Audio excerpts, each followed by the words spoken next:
Una sa ating mga balita, nabulabog ang mga estudyante at mga guro sa San Jose National High School sa Tacloban City dahil sa shooting incident. Patuloy naman ang investigasyon at psychological support ng pamahalaan. Live mula sa Camp Crame, nakatutok si Bea Pineza. Bea, may ilalatag na ba ang PNP na bagong seguridad sa mga paaralan?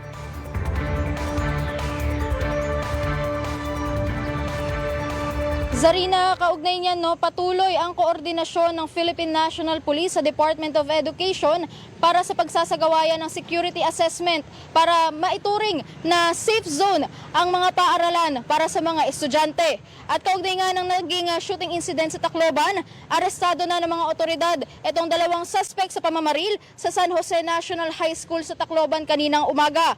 Ayon kay Regional Director Police Brigadier General Jason Capoy, pawang mga grade 9 students lamang ang mga suspect sa pamamaril na may edad 14 at 15 anyos.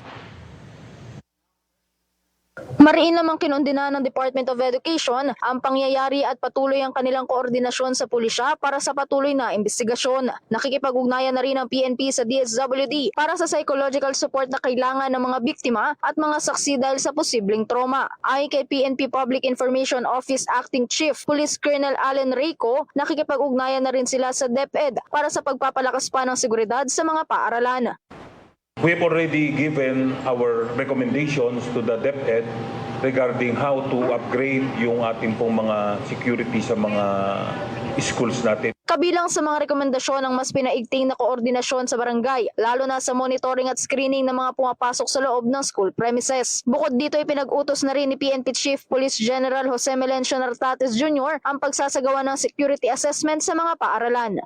Violence has no place in our schools. Our learners, teachers, and school personnel deserve an environment that is safe and conducive to learning.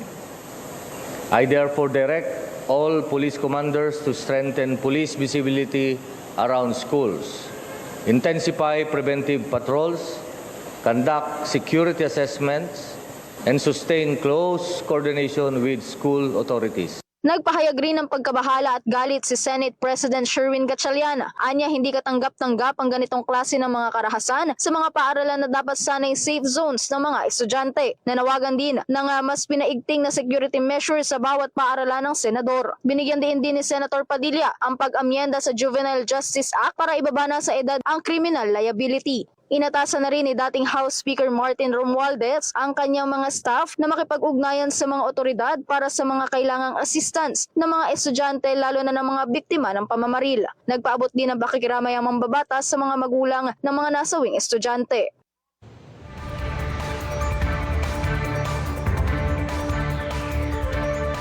Sarina, tinitignan na rin posibleng motibo sa pamamaril ang bullying at hinahanap na rin kung sino yung mga posibleng target ng mga sospek. Habang patuloy naman itong investigasyon, sinisilip na rin ng mga otoridad kung lisensyado itong mga baril na ginamit. At ngayon nga ang hapon, kinumpirma ni PNP Acting Chief o PIO Acting Chief Police Colonel Allen Reyco na posibleng maharap sa patong-patong na reklamo ang policewoman na may-ari ng 9mm na ginamit sa pamamaril dahil sa kapabayaan nito sa kanyang firearms.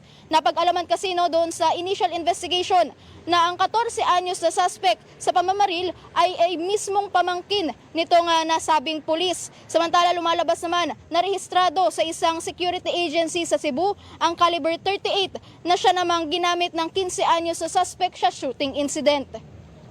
Mula dito sa Camp Crame, Bea Pineza ng IBC News. Maraming salamat, Bea Pineza.